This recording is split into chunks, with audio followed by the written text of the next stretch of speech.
everybody, welcome back to my channel. I'm Arman. Today we're going to talk about how to prune in the mint.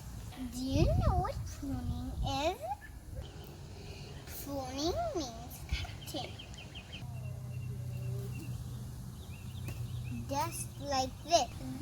If we do pruning regularly, the mint will be very, very, very healthy. If we don't do all those things, this will become very, very, very thick. This. Last time I pruned this plant, and it came from the side.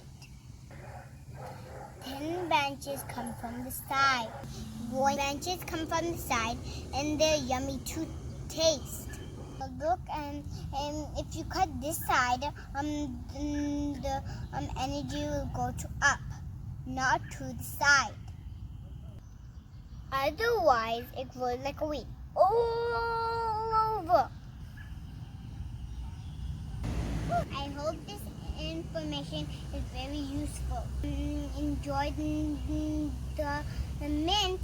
Bye, guys. Happy gardening. Woohoo!